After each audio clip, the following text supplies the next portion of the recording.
Hello everyone, আপনাদের সবাইকে আবারও আপনাদের সবচেয়ে প্রিয় চ্যানেল স্টাডি ইন উইনের নতুন আরেকটা ভিডিওতে আমরা জানাই অনেক অনেক স্বাগত।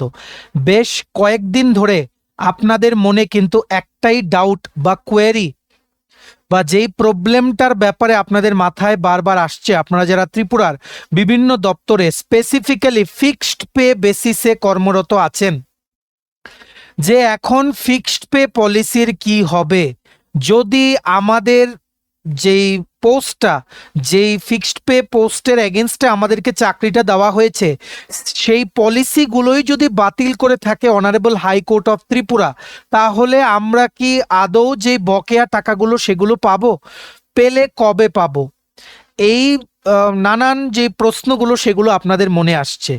আরেকদিকে যারা তোমরা চাকরি প্রত্যাশীরা আছো, তোমাদের মনে একটাই প্রশ্ন যে জেআরবিটি, টেট ইত্যাদি বিভিন্ন চাকরির যেই অ্যাপয়েন্টমেন্ট লেটার, এমনও চাকরি আছে যে অ্যাপয়েন্টমেন্ট লেটার দিয়ে দিয়েছে, এখন কিসের বেসিসে এদের জয়েন করাবে যদি ফিক্সড পে পলিসি না থাকে ত্রিপুরায়? এই নানান প্রশ্নগুলো কিন্তু ত্রিপুরা সবার মনে কিন্তু উঠে আসছে। এরই মাঝে একটা বড় আপডেট চলে এলো দুটো নামি দামি নিউজ প্ল্যাটফর্ম থেকে ত্রিপুরায়, যে ত্রিপুরা সরকার স্পেশাল লিভ পিটিশন দাখিল করার পথে কিন্তু এগিয়ে যাচ্ছে। স্পেশাল লিভ পিটিশন কিসের বিরুদ্ধে? অনারেবল হাইকোর্ট অফ ত্রিপুরা যে ফিক্সড পে এমপ্লয়িজদের পক্ষে, স্পেসিফিক্যালি যেই পোস্ট গ্র্যাজুয়েট টিচার্সদের পক্ষে যে রায়টা দিয়েছে 8ই জানুয়ারি 2026-এ, সেই রায়টাকে চ্যালেঞ্জ করে স্পেশাল লিভ পিটিশন দাখিল করার কথা বা সেই পথে কিন্তু ত্রিপুরা সরকার এগিয়ে যাচ্ছে। কোন দুটো রেপিউটেড নিউজ প্ল্যাটফর্ম থেকে এই নিউজগুলো এসছে সেগুলো আমরা বলে দেব। ফিক্সড পে পলিসির ভবিষ্যৎ কি, আর গেলে কি হতে পারে, যদি সময় নষ্ট হয় বা দীর্ঘমেয়াদী কোনো কিছু হয় কতটা দীর্ঘ হতে পারে, ঠিক আছে, আর গভর্নমেন্ট কি করে ওনাদের যে পয়েন্টগুলোকে ট্যাকেল করবে সুপ্রিম কোর্টে, একদম রিয়েলিস্টিক সিনারিওগুলো আমরা আপনাদের এই ভিডিওতে বলে দেব। Super important video for all the government employees and job aspirants of Tripura. আপনারা কিন্তু এই ভিডিও লিঙ্কটা ম্যাক্সিমাম হোয়াটসঅ্যাপ, ফেসবুক, টেলিগ্রাম গ্রুপে শেয়ার করে সমস্ত চাকরি প্রত্যাশীদেরকে গুরুত্বপূর্ণ আপডেটগুলো আমাদের এই ভিডিওর মাধ্যমে জেনে নেওয়ার আপনারা সুযোগ করে দেবেন। আর যারা আপনারা ফার্স্ট টাইম দেখছেন আমাদের চ্যানেলটা, এক্ষুনি আমাদের চ্যানেল স্টাডি ইন উইনটা সাবস্ক্রাইব করে সাইডে নোটিফিকেশন বেলটা কিন্তু অবশ্যই আপনারা ক্লিক করে রাখতে ভুলবেন না। ত্রিপুরার সমস্ত চাকরির আপডেট, চাকরির প্রিপারেশন করার জন্য ফ্রি ইউটিউব ক্লাসেস, সরকারি কর্মচারী ও পেনশনারদের update, education update, current affair সবকিছু একটা প্ল্যাটফর্মে অন টাইম আপনারা কিন্তু পেয়ে যাবেন। আমাদের নতুন Telegram channel, WhatsApp group, WhatsApp channel, Facebook page, সবকিছু লিঙ্ক আমরা নিচে ডেসক্রিপশন বক্সে দিয়ে রেখেছি। আপনাদের ইচ্ছে হলে এগুলো ফলো করতে পারেন বা জয়েন করতে পারেন। ওখানে আমরা সমস্ত আপডেট জানালি আমরা শেয়ার করে থাকি, ঠিক আছে? আচ্ছা, কুইকলি বলে দেই, ত্রিপুরার আসন্ন সমস্ত সরকারি চাকরির পরীক্ষার যেই notes, full syllabus complete notes আমাদের কাছে এখন অ্যাভেলেবেল আছে ইংলিশ বাংলা দুটো ভার্সনেই। ত্রিপুরার আসন্ন বিভিন্ন সরকারি চাকরির পরীক্ষার কোন কোন পরীক্ষা, for example TRBT, STGT, social science বা arts, ward secretary, Tripura assembly group C group D, jail police, jail warden, JRBT two group C group D, forester, forest guard, Tripura police sub inspector constable, SSC GD constable, MTS, RRB, NTPC group D, TPSC দ্বারা conduct করা হবে যে পরীক্ষাগুলো সেগুলো যেমন combine 4, stenographer, prelims ও mains, youth organiser, excise sub inspector, senior computer assistant, Tripura হাইকোর্টের এলডিসিপিএ group D পরীক্ষা, ইউথ অ্যাফেয়ার্স অ্যান্ড স্পোর্টস ডিপার্টমেন্টের জুনিয়র পিআই, সফটওয়্যার, টিআরএলএম সহ বিভিন্ন চাকরির পরীক্ষা ত্রিপুরার কমপ্লিট আপডেটেড, একদম কারেন্ট অ্যাফেয়ার্স সহ সম্পূর্ণ নোটস আমাদের থেকে নিয়ে পড়তে এক্ষুনি তোমরা আমাদের সাথে কল বা হোয়াটসঅ্যাপের মাধ্যমে যোগাযোগ করে নিতে পারো। আমাদের কন্ট্যাক্ট নাম্বার হচ্ছে 6033157164। আবার বলে রাখছি 6033157164। আমাদের কন্ট্যাক্ট নাম্বারটা প্রত্যেকটা স্লাইডের উপরে দেওয়া আছে ফর ইউর কনভিনিয়েন্স। সো আপনারা সবাই দেখে রাখুন। সবচেয়ে প্রথম আপনাদেরকে এই নিউজ আমরাই কিন্তু জানাচ্ছি দুটো ভেরি রেপিউটেড নিউজ প্ল্যাটফর্ম থেকে রিসেন্টলি, ভেরি রিসেন্টলি, এটা আজকের, এটা গতকালকের, ওনারা কিন্তু বলে দিয়েছেন, কারণ ওনাদের কিন্তু সোর্সেস থাকে যেখান থেকে ওনারা খবর কিন্তু সংগ্রহ করেন। একটা হচ্ছে দুরন্ত টিভি, আপনারা ফেসবুকে ওনাদের পেজ দেখতে পারেন, পেজ থেকেই কিন্তু ওনারা শেয়ার করেছেন। ফিক্সড পে রায়ের বিরুদ্ধে সুপ্রিম কোর্টে যাচ্ছে রাজ্য সরকার, বিচার বিভাগ ফিক্সড পে রায়ের বিরুদ্ধে সুপ্রিম কোর্টে যাচ্ছে সরকার। ত্রিপুরা হাইকোর্ট সম্প্রতি সরকারি চাকরিতে 5 বছরের ফিক্সড পে প্রথা বাতিল করে নিয়োগের প্রথম দিন থেকেই নিয়মিত বেতন দেওয়ার নির্দেশ দিয়েছিল। তবে রাজ্য সরকার আর্থিক সমস্যার কথা জানিয়ে এই রায়ের বিরুদ্ধে সুপ্রিম কোর্টে যাওয়ার পরিকল্পনা করছে। এটা একটা big update number 1। Update number 2 কি এসছে? এটা এসছে ত্রিপুরাইনফো.com নামক রেপিউটেড অনলাইন নিউজ প্ল্যাটফর্ম থেকে। ত্রিপুরাইনফো.com জানুয়ারি 15 তারিখ ওনাদের ওয়েবসাইটে এটা পাবলিশ হয়েছে। কি লিখেছে দেখে রাখুন। Regular pay scale, Tripura government may move supreme court against high court verdict citing severe financial constraints. আর্থিক অবস্থা ভালো না বলে এই যুক্তিটাকে মানে ফ্রন্টে রেখে সুপ্রিম কোর্টে একটা স্পেশাল লিভ পিটিশন দাখিল করবে হাইকোর্টের এই অর্ডারের এগেনস্টে ত্রিপুরা সরকার। ঠিক আছে, কি লিখেছে আগে নিউজগুলো দেখে রাখুন। কি কি হতে পারে এগুলো আমরা শর্টে বলে দেবো। এর আগেও আমরা 2টো ভিডিও আপলোড করেছিলাম ফিক্সড পের পুরো কেসটার ব্যাপারে, এটার আউটকামের ব্যাপারে। এগুলো আমাদের চ্যানেলে গিয়ে কাইন্ডলি আপনারা একটু সময় থাকলে দেখে নেবেন, পুরো বিষয়টা কিন্তু আপনাদের ক্লিয়ার হয়ে যাবে। ঠিক আছে, কি লিখেছে দেখুন। The Tripura government is likely to approach the supreme court challenging the recent judgment of the Tripura high court that directed payment of regular pay scale from the first day of appointment, shrinking down the long standing policy of the 5 years fixed pay. Highly placed sources, এই জায়গাটা দেখুন, mobile বা laptop যেটা দিয়ে দেখছেন rotate করে full screen করে zoom করে নিন। ওনারা বলেছেন ওনাদের সোর্সেস থেকে, সোর্সেসটা কোথায়? Highly place sources in the state administration, রাজ্যের প্রশাসনিক স্তরে ওনাদের সোর্সেস থেকে ওনারা খবর নিয়ে জানতে পেরেছেন বা ওনারা ইন্ডিকেশন দিয়েছে যে কি, যে government is examining the judgment in detail and may file an appeal before the apex court মানে supreme court, citing the heavy financial burden involved in implementing the order. According to officials, the immediate execution of the high court directives would require a huge allocation of funds which the state government is currently not in a position to bear. ওনারা mainly বলেছেন ওনাদের ত্রিপুরা প্রশাসনে ওনাদের sources থেকে খবর নিয়ে জানতে পেরেছেন যে সরকার ইতিমধ্যেই হাইকোর্টের যে অর্ডারটা সেটা ভালো করে ওনারা এক্সামাইন করছেন। ওনারা বিভিন্ন যেই ল এক্সপার্টস, অ্যাডভোকেট জেনারেল, তারপর বিভিন্ন লয়ারদের সাথে ওনারা আলোচনা করবেন, করে কি করা যায় ওনারা সেই জিনিসটা বিবেচনা করছেন, করে মেইনলি ওনারা এসএলপিটা ফাইল করবেন। মেইন যে ওনাদের বক্তব্যটা থাকবে যার জন্য সুপ্রিম কোর্টে যাচ্ছেন সেটা থাকবে কি, যে হেভি ফাইন্যান্সিয়াল বার্ডেন, প্রচুর আর্থিক বোঝা হয়ে যাবে ত্রিপুরা সরকারের উপরে। ঠিক আছে, এই 2টো নিউজ যে প্ল্যাটফর্ম থেকে কিন্তু সেটা লিখেছে। তারপর কি লিখেছে দেখে রাখুন। The government maintains that the fixed pay policy was introduced keeping in mind Tripura's limited financial resources and overall fiscal discipline. মানে এই ফিক্সড পে পলিসিটা ত্রিপুরায় আনা হয়েছিল বা গভর্নমেন্ট সেটা মনে করে যে ত্রিপুরায় ফিক্সড পে পলিসি ইন্ট্রোডিউস করা হয়েছিল ত্রিপুরার যেই খুবই লিমিটেড ফাইন্যান্সিয়াল রিসোর্সেস আছে, ত্রিপুরার যেই রিসোর্সেস খুবই কম, ত্রিপুরা সরকারের ইনকাম করার রাস্তা খুবই কম, আর যেই মানে ফিসক্যাল যেই সিনারিওটা আছে ত্রিপুরায় সেটাকে মানে কি বলবো অক্ষুণ্ণ রাখতে এই ফিক্সড পে পলিসিটা কিন্তু ত্রিপুরাতে ইন্ট্রোডিউস করা হয়েছিল। Officials fear that extending regular pay benefits retrospectively to TET teachers and other permanent government employees could significantly strain the state exchequer and affect ongoing development and welfare schemes. Government অফিসিয়ালসরা ওনারা মনে করেন যে যদি হাইকোর্টের রায় মেনে ত্রিপুরা সরকার যদি ফিক্সড পের জিনিসটা তুলে রেগুলার পে স্কেল দিয়ে দেয় অ্যালং উইথ এরিয়ার প্লাস 9% ইন্টারেস্ট, যেটা হাইকোর্টের অর্ডারে বলা হয়েছিল যে ত্রিপুরার যেই উন্নয়নের কাজ ও ওয়েলফেয়ার স্কিমস যেগুলো আছে ইমপ্লিমেন্ট করার যে কাজ, ত্রিপুরার পুরো উন্নয়নের যে প্রক্রিয়া সেটা থেমে যাবে, এতটা ফান্ড ক্রাইসিস হতে পারে। ঠিক আছে, তারপর while the judgment has been welcomed by the employees associations, the state government is expected to take a final decision after consulting its legal advisers. An official announcement on whether the government will formally move to the supreme court is likely in the coming days. এটার formal অ্যানাউন্সমেন্টটা খুবই তাড়াতাড়ি কিন্তু এসে পড়বে। ঠিক আছে, আর এখানে বলেছে যে গভর্নমেন্ট কিন্তু এখন ওনাদের যে লিগ্যাল অ্যাডভাইজার্স আছে ওনাদের সাথে ডিসকাশন করছেন যে কি করে এটাকে কোনোভাবে কি গভর্নমেন্টের দিকে নিয়ে আনা যায়, সুপ্রিম কোর্টে গিয়ে কোনোভাবে কি রায়টাকে গভর্নমেন্টের পক্ষে আনা যায়। ঠিক আছে, ওনারা এক্সপার্ট, ওনারা অনেক কিছু সাজেস্ট করবেন, কিন্তু আমরা আপনাদের বলেছি যে পুরোপুরিভাবে হাইকোর্টের ডিসিশন রিভার্স করাটা সুপ্রিম কোর্টে ভেরি ভেরি ইম্পসিবল, কারণ সুপ্রিম কোর্টের নিজের দেওয়া জাজমেন্ট 5-6টা জাজমেন্টের রেফারেন্স এনে এই আর্গুমেন্ট কিন্তু হয়েছে অনারেবল হাইকোর্ট অফ ত্রিপুরাতে। ডাইরেক্টলি বলেছে ফান্ডামেন্টাল রাইটস, মৌলিক অধিকারের আর্টিকেল 14 ও 16-এর ভায়োলেশন হচ্ছে, আনকনস্টিটিউশনাল, অসাংবিধানিক বলেছে।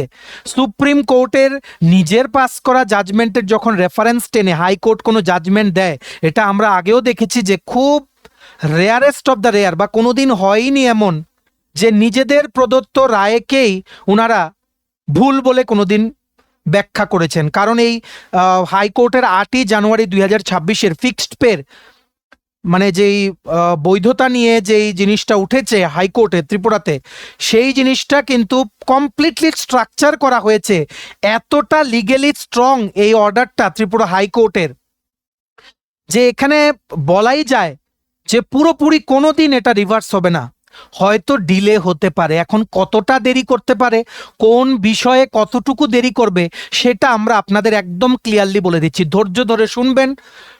যদি আপনারা শুনেন আর আগের দুটো ভিডিও দেখে থাকেন আর এই ভিডিওটা দেখেন, আমরা গ্যারান্টি দিচ্ছি আপনাদের থেকে এই বিষয়ে নলেজ কারোর বেশি আর হবে না, তাই ধৈর্য ধরে শুনবেন। এখন গভর্নমেন্ট কি করে ট্যাকেল করতে পারে, ঠিক আছে? দেখুন, গভর্নমেন্টের কাছে এখন যে রাস্তাগুলো খোলা নেই সেগুলো হলো নাম্বার 1, যেগুলো ওনারা হাইকোর্টে তুলেছিলেন, ঠিক আছে? Equal pay does not apply, equal pay does not apply মানে ইকুয়াল পে অ্যাপ্লাই হয় না। আর ওনারা বলেছিলেন যে ফিক্সড পের যে ব্যাপারটা সেটা আলাদা, ঠিক আছে? আর এমপ্লয়িজরা জেনেই ফিক্সড পে অ্যাকসেপ্ট করেছিলেন। সো এই ব্যাপারটা ওনারা সুপ্রিম কোর্টে হাইলাইট করতে পারবেন না, কারণ কমপ্লিটলি হাইকোর্ট ডিনাই করে দিয়েছে, ঠিক আছে, যে টিচার্সরা ফিক্সড পে অ্যাকসেপ্ট করেই জয়েন করেছিলেন, ঠিক আছে? আর আরেকটা জিনিস ওনারা যেটা বলবেন না সুপ্রিম কোর্টে এসএলপি দাখিল করার পর, যে এটা পিওরলি একটা পলিসি, কোর্ট এটার মধ্যে যাতে ইন্টারফেয়ার না করে। অলরেডি ওনারা হাইকোর্টে এইভাবে ওনারা ট্রাই করেছেন কিন্তু কোনো লাভ হয়নি। সো এই জিনিসগুলো ওনারা কিন্তু অবলম্বন মানে এখানে কিন্তু এই সুপ্রিম কোর্টে কিন্তু এই জিনিসগুলোর পথে ওনারা কিন্তু হাঁটবেন না, ঠিক আছে? যে স্ট্র্যাটেজি গভর্নমেন্ট সুপ্রিম কোর্টে অ্যাডপ্ট করতে পারে, ভালো করে বুঝে রাখবেন, ভলিউমটা বাড়িয়ে নিন, ঠিক আছে? ওনারা আর্গিউ করতে পারেন যে মানে কি বলবো, পলিসিটা যে বানানো হয়েছিল সেটার ফ্রেমওয়ার্কটা যাতে মডিফাই করা হয় এমনভাবে যাতে এই পলিসির ফ্রেমওয়ার্কটা মডিফাই করা হয়, যাতে পুরোপুরি ক্যান্সেল যে করে দিয়েছে হাইকোর্ট সেটাতে যাতে স্টে অর্ডার একটা পাস করে দেয় সুপ্রিম কোর্ট। ফ্রেমওয়ার্কটা গভর্নমেন্ট চেষ্টা করবে এভাবে পাল্টাতে যাতে ইকুয়াল পে থেকে কাউকে যাতে বঞ্চনা না করা হয়, এমন একদিকে ওনারা কিন্তু ট্রাই করতে পারেন, ঠিক আছে? আর ওনারা বলতে পারেন যে ইকুয়াল পে ফর ইকুয়াল ওয়ার্কটা যদি অ্যাপ্লাইও হয়, গভর্নমেন্টের ক্যাবিনেটে নেওয়া ডিসিশন এইভাবে হাইকোর্টের কমপ্লিটলি অসাংবিধানিক বলে 2001-এর 7-এর মেমোরেন্ডাম বাতিল করে দেওয়া ঠিক হয়নি, এই জিনিসটা ওনারা কিন্তু হাইলাইট করতে পারেন। ওনারা বেশ কিছু জিনিস ওনারা চাইবেন যে ইমিডিয়েটলি অ্যাডপ্ট করা হোক, কি পলিসি, ফিক্সড পে পলিসিটা যেভাবেই হোক যাতে বাঁচানো যায়, ঠিক আছে? বা ওনারা এটাও ট্রাই করবেন যে এই যে বেনিফিটগুলো রেগুলার পে দেওয়ার যা যা হাইকোর্ট অর্ডার দিয়েছে সেগুলো যাতে যারা যারা মামলাটা করেছেন তারাই শুধু পায়, পুরো রাজ্যের ফিক্সড পে এমপ্লয়িজরা যাতে না পায়, ঠিক আছে? আর আরেকটা জিনিস ওনারা অ্যাডপ্ট করবেন যে কি এই যে এরিয়ার দেওয়া, ঠিক আছে, এরিয়ার দেওয়া অ্যালং উইথ 9% ইন্টারেস্ট, এটার থেকে যাতে গভর্নমেন্টকে মুক্ত করে সুপ্রিম কোর্ট। এই বিষয়গুলোতে ফোকাস থাকবে গভর্নমেন্টের সুপ্রিম কোর্টে গিয়ে, মেইন পয়েন্টগুলো কি করে এগুলোকে সামনে এনে, মানে এই জিনিসগুলোকে টার্গেটে রেখে কি করে ইম্পর্টেন্ট কিছু পয়েন্ট সেখানে আর্গুমেন্টে বলা যায় সুপ্রিম কোর্টে, ঠিক আছে? আবারও আপনাদের বলে দেই, পুরোপুরি হাইকোর্টের সিদ্ধান্ত সুপ্রিম কোর্ট কোনো দিন, অন্তত পক্ষে এই কেসটার ক্ষেত্রে কোনো দিন সেটাকে মানে রিভার্স করতে পারবে না। কেন? কারণ এই কেসটার বেসই হচ্ছে সুপ্রিম কোর্টে, স্পেসিফিক্যালি জগজিৎ সিং আরও বিভিন্ন জাজমেন্টকে রেফারেন্সে টেনে এই অর্ডারটা পাস করেছে। আর আমরা আগেও আপনাদের বলেছি যে এডুকেশন সেক্টর শিক্ষকদের বা কর্মচারীদের যে কেসগুলো হয় সুপ্রিম কোর্টে, সুপ্রিম কোর্টের রায়ে আগেও আমরা দেখেছি যে সুপ্রিম কোর্ট কিন্তু শিক্ষকদের পক্ষে কিন্তু রায় দেন, ঠিক আছে। আর এমন খুবই কম হয় যে সুপ্রিম কোর্টের নিজস্ব যে রায় সুপ্রিম কোর্ট কোনো এককালে দিয়েছিল কোনো কেসের, সেটার রেফারেন্স, অনেকগুলো রায়ের রেফারেন্স তুলে যে কেস হয়েছে সেটার রায়টা ওনারা রিভার্স করে দেন। এটাও কিন্তু খুবই বিরলতম ঘটনা সুপ্রিম কোর্টে। তাই গভর্নমেন্টের কিন্তু এই জায়গায় সুপ্রিম কোর্টে গেলেও জেতার চান্স কিন্তু খুবই কম হয়ে যায়, ঠিক আছে। সো এটা হচ্ছে স্ট্র্যাটেজি নাম্বার 1। এইবার হচ্ছে স্ট্র্যাটেজি নাম্বার 2। গভর্নমেন্ট 3টে স্ট্র্যাটেজি কিন্তু অ্যাডপ্ট করতে পারে। স্ট্র্যাটেজি নাম্বার 2তে ওনারা বলতে পারে, নাম্বার 1, যে অ্যাপয়েন্টমেন্ট লেটার যেগুলো সেই শিক্ষকদেরকে ইস্যু করা হয়েছিল সেগুলোর মধ্যেই বলা আছে যে এগুলো টেম্পোরারি পোস্ট, ঠিক আছে। আর এটা বলতে পারেন ফিক্সড পে অ্যাপয়েন্টমেন্টগুলো অন্য একটা আলাদা একটা ক্লাস, ঠিক আছে, এটা একটা অন্য কিছু, ঠিক আছে। আর রেগুলারাইজেশন 5 বছর পরেই হয়, কারণ ওনারা একটা জিনিস আনার সেখানে চেষ্টা করবেন যে ডিফারেন্ট ক্লাস, ফিক্সড পেকে ওনারা যদি বলেন যে এটা একটা আলাদা শ্রেণীর ওনারা কর্মচারী, তখন ওনারা বলতে পারেন যে different class equals to different pay. Regular কর্মচারীরা আলাদা, ফিক্সড পে কর্মচারীরা আলাদা, যেহেতু আলাদা, ফিক্সড পে আলাদা একটা ক্লাস, তার জন্য ওনাদের অন্যরকম পে। এই জিনিসটা ওনারা কিন্তু হাইলাইট করতে পারেন। আর এটা খুবই ডিফিকাল্ট, কেন? এই স্ট্র্যাটেজি নাম্বার 2টা যদি গভর্নমেন্ট অ্যাডপ্ট করে, এই পয়েন্টগুলো যদি গভর্নমেন্ট হাইলাইট করে, এইগুলো সুপ্রিম কোর্টের জাজ কতটুকু কনভিন্স হবে। প্রথম যাবেন ওনারা সিঙ্গেল বেঞ্চে, তারপর ডিভিশন বেঞ্চে অবশ্যই কিন্তু নিয়ে যাবেন। সরকার যথেষ্ট চেষ্টা করবেন যাতে মানে ত্রিপুরা গভর্নমেন্টের উপরে এত কোটি টাকার ফাইন্যান্সিয়াল বার্ডেন এই রায়ের জন্য যাতে না পড়ে, কারণ এটা প্র্যাকটিক্যালি ইম্পসিবল, ঠিক আছে। এই মুহূর্তে ত্রিপুরা সরকারের জন্য পুরোপুরি হাইকোর্টের অর্ডারটা ইমপ্লিমেন্ট করে সমস্ত কর্মচারীদের বকেয়া টাকা অ্যালং উইথ ইন্টারেস্ট সবাইকে ইতিমধ্যে রেগুলার করে দেওয়া, সব কিছু কিন্তু অ্যাচিভ করা নিয়ারলি ইম্পসিবল, ঠিক আছে। আর এই স্ট্র্যাটেজি 2টার মধ্যে গভর্নমেন্টের এই আর্গুমেন্টগুলো কোনো কাজে লাগবে না, কেন? কারণ পোস্ট যেগুলোতে নেওয়া হয়েছিল সেগুলো ক্যাবিনেট আর অর্থ দপ্তরের অ্যাপ্রুভ করা পোস্ট, স্যাংশন করা পোস্ট আর পার্মানেন্ট পোস্ট ছিল। রিক্রুটমেন্ট প্রসেসটা ছিল রেগুলার, ঠিক আছে। আর সুপ্রিম কোর্ট কিন্তু মানে মানে জিনিসে ফোকাস করে, লেভেলে কিন্তু ফোকাস করে না, জিনিসে ফোকাস করে, ঠিক আছে। এটার মেইন পারপাসটা কি? যে আলটিমেটলি তো রেগুলার হচ্ছে, তার মধ্যে এগুলো তো রেগুলার পোস্ট। এমন যদি হতো যে পুরোপুরি লাইফ টাইম ফিক্সড পে, সেটা অন্য কথা। এগুলো তো পার্মানেন্ট, ক্যাবিনেট অর্থ দপ্তরের অনুমোদিত পোস্ট, এগুলো রেগুলার পোস্টের তো ওনারা অ্যাপয়েন্টমেন্ট হয়েছেন। সো এই পয়েন্টগুলো বিরোধী বেঞ্চ থেকে উঠলে সেগুলো কিন্তু গভর্নমেন্টের স্ট্র্যাটেজি 2টা কিন্তু এতটা এফেক্ট কিন্তু ফেলবে না, ঠিক আছে। তারপর আরেকটা হচ্ছে কি স্ট্র্যাটেজি 3। গভর্নমেন্ট স্ট্র্যাটেজি 3 কি অ্যাডপ্ট করতে পারে? গভর্নমেন্ট বলতে পারে ফাইন্যান্সিয়াল বার্ডেনের কথা, আর্থিক বোঝার ব্যাপারে, ঠিক আছে। তারপর এই আর্থিক বোঝার কথা বলে ওনারা দেখুন, গভর্নমেন্ট কিন্তু হাইকোর্টে আর্থিক বোঝার ব্যাপারটা এতটা হাইলাইট করেননি, সেটা এবার ওনারা সুপ্রিম কোর্টে করতে পারেন। কারণ সুপ্রিম কোর্টকে ওনারা যদি বলেন যে আমাদের উপরে এতটা ইম্প্যাক্ট আসবে যে স্টেটের ইকোনমিতে এফেক্ট পড়বে যদি ইমিডিয়েটলি এতগুলো টাকা গভর্নমেন্টের দিতে হয়, এই জিনিসগুলো ওনারা হাইলাইট করবেন, ঠিক আছে। ওনারা ডিটেইল ডেটা পেশ করতে পারেন, ঠিক আছে, যেগুলো আগে মানে ওনারা পেশ করতে পারেননি, যেমন যে কতটা আর্থিকভাবে ক্ষতি হতে পারে সরকারের, ঠিক আছে, সব কিছু কিন্তু ওনারা সেখানে হাইলাইট করবেন, যেমন স্টেট বাজেটের উপরে কতটুকু এফেক্ট ফেলতে পারে, ঠিক আছে। আর মানে যেমন বিভিন্ন যেই জিনিসের জন্য টাকাগুলো ধার্য করা আছে, মানে পার্টিকুলারলি ইয়ারমার্ক করা আছে, সেই কাজগুলো হয়তো ত্রিপুরাতে বন্ধ হয়ে যাবে। যেমন কোনো ডেভেলপমেন্টাল ওয়ার্কস, পাবলিক ওয়েলফেয়ার যে স্কিমসগুলো ইমপ্লিমেন্ট করা, সব কিছু এফেক্ট হতে পারে। এইভাবে ওনারা সুপ্রিম কোর্টকে জিনিসটা দেখাতে পারেন যে স্টেটের এতটা করুণ অবস্থা হয়ে যাবে যে এখন আমরা এই রায়টা ইমপ্লিমেন্ট করতে পারবো না, ঠিক আছে। সুপ্রিম কোর্ট এই স্ট্র্যাটেজি 3টা যদি গভর্নমেন্টের কিছুটা কাজও করে, সুপ্রিম কোর্ট কি করতে পারে?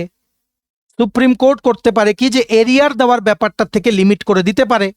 ইন্টারেস্ট 9% ইন্টারেস্ট যেটা হাইকোর্ট বলেছে দেওয়ার জন্য, সেটা হয়তো মুকুব করে দিতে পারে।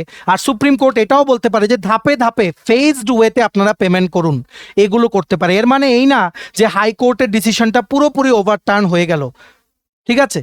আরেকটা স্ট্র্যাটেজি এখন হঠাৎ করে মাথায় এলো যেটা গভর্নমেন্ট করতে পারে, ঠিক আছে, মানে ওনারা বলতে পারেন যে পলিসিটা মানে হাইকোর্ট বলেছে অসাংবিধানিক, সেটাকে পুরোপুরি স্ট্রাইক ডাউন একবারে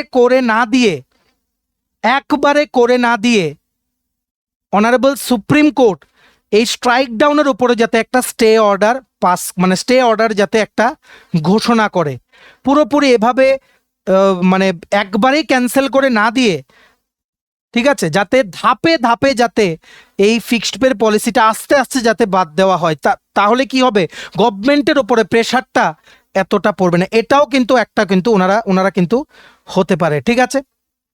আর মানে কি বলবো, মানে এই চারটে স্ট্র্যাটেজি ওনাদের দেখুন, আমরা বারবার বলে দিচ্ছি কমপ্লিট সাকসেস পাওয়া এখানে 10% চান্স, 10%, যেটা আমরা আগেও বলেছি, আপনারা দেখতে পাচ্ছেন full government victory 10 to 15% probability. Partial modification হতে পারে, পার্শিয়াল মডিফিকেশন কি এরিয়ার্স, ইন্টারেস্ট পেমেন্ট, সেগুলো বাদ দিতে পারে, সেগুলোর চান্স হচ্ছে 30 to 35%। আর অ্যাজ ইট ইজ হাইকোর্টের জাজমেন্টটা সুপ্রিম কোর্ট আপহেল্ড করবে, মানে কোনো মডিফিকেশন করবে না, সেটার চান্স হচ্ছে 50 থেকে 60%। গভর্নমেন্ট ফুললি জিততে পারে, পলিসিটা আবার থাকবে ফিক্সড পে পলিসি, সেটার চান্স 10%, প্র্যাকটিক্যালি ইম্পসিবল, ঠিক আছে। আর গভর্নমেন্ট পার্শিয়ালি সাকসেস হবে কি বিষয়ে, এরিয়ার পেমেন্ট দিতে হবে না, ঠিক আছে, ফেজড ওয়েতে পেমেন্ট সিস্টেম আসতে পারে, সুপ্রিম কোর্ট থেকে অর্ডার আসতে পারে, ইন্টারেস্ট দিতে হবে না, সেটার চান্স 40%। আর শিক্ষকদের আবারও সুপ্রিম কোর্টে কমপ্লিট ভিক্টরি হবে, সেটার চান্স হচ্ছে 50%। আপনারা প্রবাবিলিটি মানে গুলো কিন্তু আপনারা দেখতে পাচ্ছেন, ঠিক আছে। আরেকটা জিনিস বলে দেই, স্ট্র্যাটেজি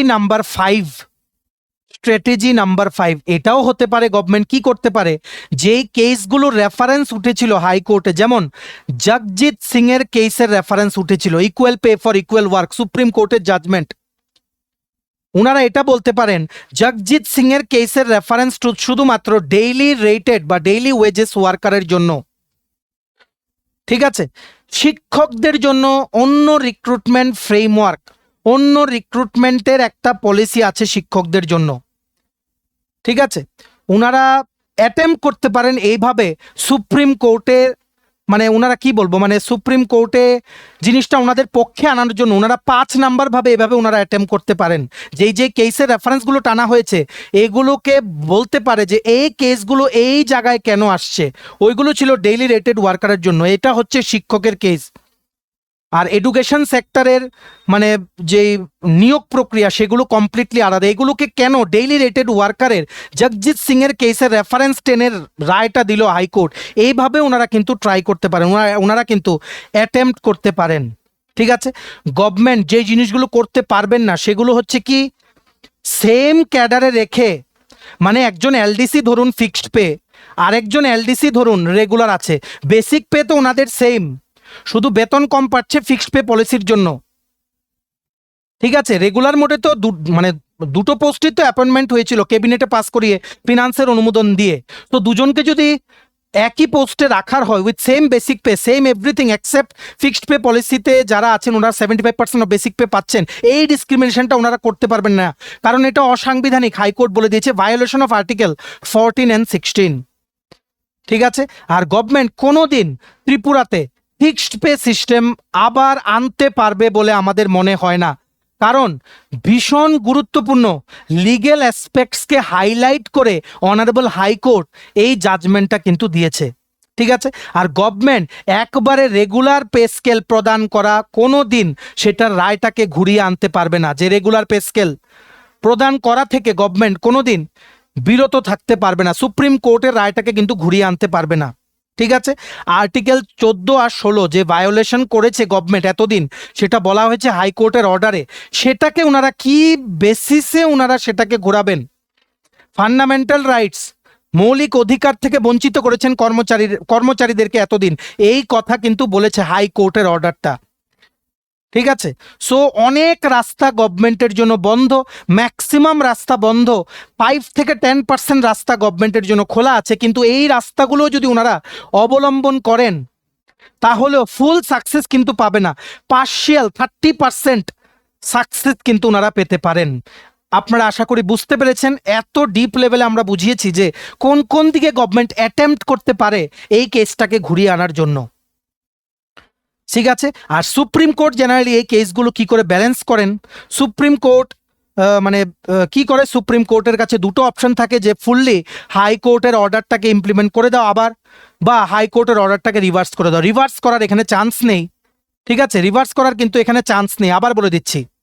আর আপহোল্ড করার ক্ষেত্রে যদি কিছুটা পুরোপুরি সেই হাইকোর্টের জাজমেন্টটাকে অ্যাজ ইট ইজ ইমপ্লিমেন্ট করতে যদি সুপ্রিম কোর্ট নির্দেশ দেয়, সেটাও ওনারা সরকারের আর্থিক দিকের কথা ভেবে সেটাকে হয়তো এখান থেকে বিরত থাকতে পারেন। সো ওনারা ফুললি ইমপ্লিমেন্ট করা আর হাইকোর্টের অর্ডারটাকে ক্যান্সেল করা, এটা দুটোর মাঝখানে কিন্তু সুপ্রিম কোর্ট জেনারেলি থাকেন, সেটা সুপ্রিম কোর্টের আগের বিভিন্ন কেসে কিন্তু সেটা কিন্তু বলেছেন। ঠিক আছে, মিডলে কোনো একটা জাজমেন্ট ওনারা নিতে পারেন। ইকুয়াল পের যে প্রিন্সিপালটা সেটা অবশ্যই সেখানে থাকবে, ঠিক আছে, রেগুলার স্যালারি প্রদান করাও থাকবে, ঠিক আছে। আর এরিয়ার দেওয়াটাকে ক্যান্সেল করতে পারে, ইন্টারেস্ট দেওয়াটাকে ক্যান্সেল করতে পারে, ফেজড ওয়েতে মানে ধাপে ধাপে কর্মচারীদের পাওনা টাকা মিটিয়ে দেওয়ার নির্দেশ দিতে পারে, যেটা অনারেবল হাইকোর্ট বলেছে একবারেই দিয়ে দিতে 8 এপ্রিল 2026-এর মধ্যে, সেটাকে হয়তো ধাপে ধাপে দেওয়ার একটা কিছু বলতে পারে। ঠিক আছে, গভর্নমেন্ট যদি এই রকম সুপ্রিম কোর্ট যদি কিছু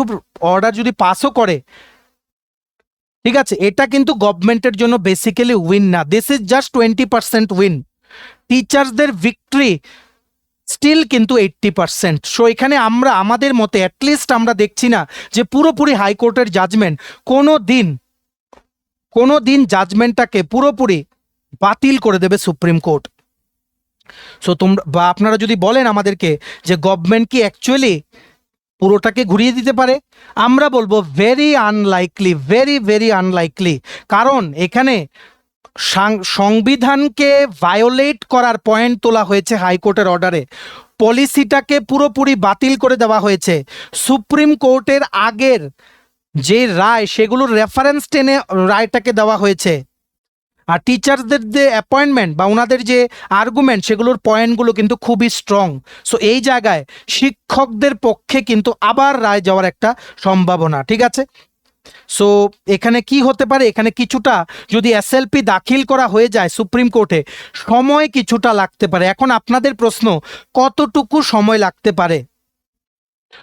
দেখুন, সুপ্রিম কোর্টে যাওয়াটাই কিন্তু সময় সাপেক্ষ একটা ব্যাপার, কারণ এসএলপিটা বানাতে একটা সময় লাগবে, আর গভর্নমেন্ট এই জায়গায় একটা ডিলে করতে পারে যে লাস্ট ডেট 8 এপ্রিল 2026, 90 দিনের মানে 3 মাসের টাইম দেওয়া হয়েছে, একদম লাস্ট দিনে হয়তো ওনারা এসএলপিটা ফাইল করবেন, সেখানে 2-3 মাস ওনারা সময় নষ্ট হলো। ঠিক আছে, আর অ্যাপ্রুভেল নিতে হবে ইন্টারনালি, অ্যাপ্রুভেল কিসের?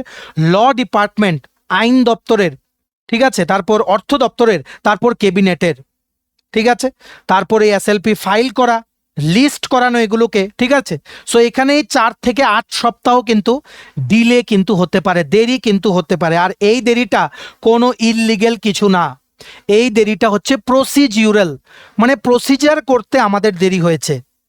ঠিক আছে, সো গভর্নমেন্ট বললাম এসএলপি ওনারা লাস্ট মোমেন্টে ফাইল করতে পারেন, সেখানে 2-3 মাস মানে লস হতে পারে। আর গভর্নমেন্ট ইমিডিয়েটলি ওনারা কিন্তু চাইবেন একটা এসএলপি নাম্বার 1 ফাইল করবেন, আরেকটা ওনারা স্টে অ্যাপ্লিকেশন ফাইল করবেন সুপ্রিম কোর্টে। স্টে অ্যাপ্লিকেশন, স্টে যদি ইমিডিয়েটলি গ্র্যান্টও না হয়, ঠিক আছে, তাহলেও কিন্তু ম্যাটারটা সুপ্রিম কোর্টে লিস্ট হবে বেশ কিছু সপ্তাহর পরে, অ্যানাদার 2 থেকে 4 সপ্তাহ কিন্তু বলা যায়। ঠিক আছে, আপনারা জিজ্ঞেস করছিলেন কতটুকু দেরি হতে পারে।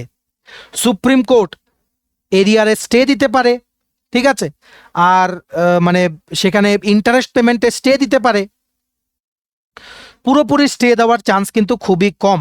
আর আপনাদের বলে দেই, যতক্ষণ সুপ্রিম কোর্টে এসএলপিটা আছে, যারা আপনারা এমন আছেন যে অ্যাপয়েন্টমেন্ট লেটার পেয়ে আছে, অনেকেই আমাদেরকে জিজ্ঞেস করছেন লাইব্রেরিয়ান, স্পেশাল এডুকেটর, দেখুন আপনাদেরকে যদি এখন ফিক্সড পেতে অ্যাপয়েন্টমেন্ট করে গভর্নমেন্ট, সাথে সাথে কিন্তু রিট পিটিশন ফাইল হয়ে যাবে অনারেবল হাইকোর্ট অফ ত্রিপুরাতে, কারণ এই 2001 আর 7 মেমোরেন্ডামগুলো কিন্তু এখন ত্রিপুরাতে অ্যাক্টিভ নেই। কিসের বেসিসে আপনাদেরকে জয়েন করাবে?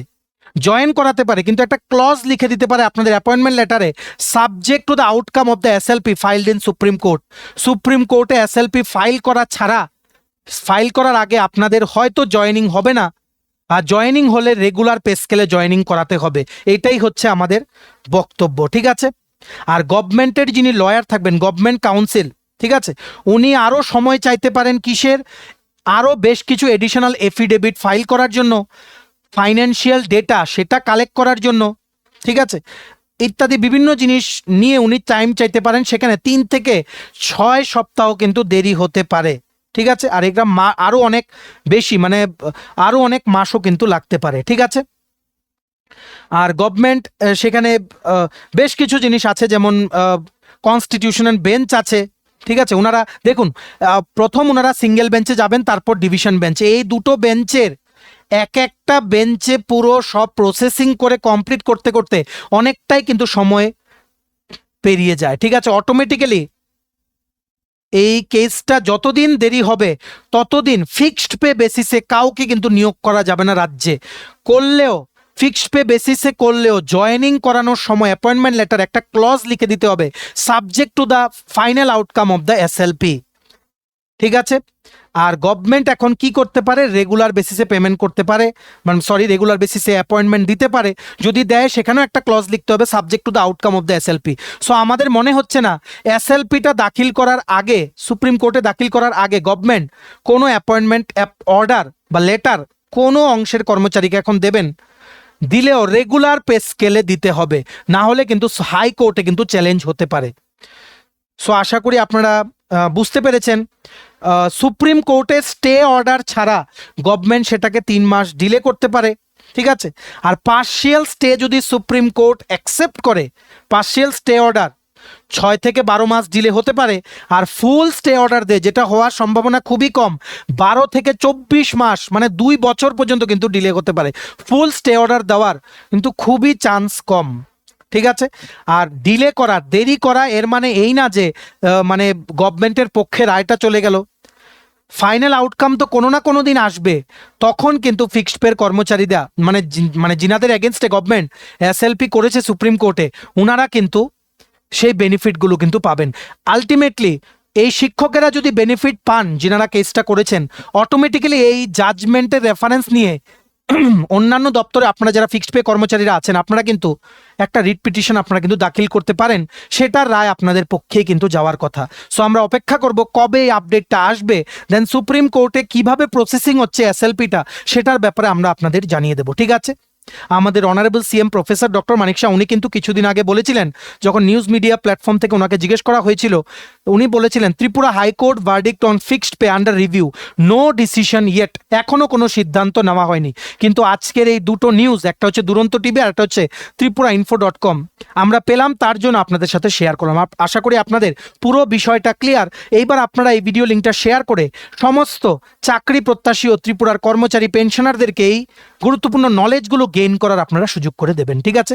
এই সংক্রান্ত মানে যাই ফিউচার আপডেট আসবে সবার প্রথম আমরা কিন্তু আপনাদের জানিয়ে দেবো। আপনারা কিন্তু প্লিজ আমাদের এই চ্যানেল স্টাডি ইন উইন্ডে কিন্তু সাবস্ক্রাইব করে রাখতে কিন্তু ভুলবেন না, ঠিক আছে। চলুন, এই ছিল ছোট একটা ভিডিও। এতটুকু দেখে থাকলে থ্যাঙ্কস ফর ওয়াচিং। আর ভালো লাগলে অবশ্যই লাইক করে দেবেন, ম্যাক্সিমাম শেয়ার করবেন। আর চাকরি প্রত্যাশীরা, তোমরা যারা ত্রিপুরার আসন্ন বিভিন্ন সরকারি চাকরির পরীক্ষা বা ইন্টারভিউর প্রিপারেশন করার জন্য নোটস নিতে চাও, তোমরা এক্ষুনি আমাদের সাথে যোগাযোগ করে নিতে পারো। আমাদের কন্ট্যাক্ট নাম্বার হচ্ছে 6033157164। চ্যানেলটা অবশ্যই সাবস্ক্রাইব করে দেবেন। আমাদের নতুন Telegram channel, WhatsApp group, WhatsApp channel, Facebook page, সব কিছু লিঙ্ক আমরা নিচে ডেসক্রিপশন বক্সে দিয়ে রেখেছি। আপনাদের ইচ্ছে হলে এগুলো ফলো করতে পারেন বা জয়েন করতে পারেন। ওখানে আমরা সমস্ত আপডেট জানালি আমরা শেয়ার করে থাকি, ঠিক আছে। চলুন, সবাই ভালো থাকবেন, take care, bye bye, and have a nice day.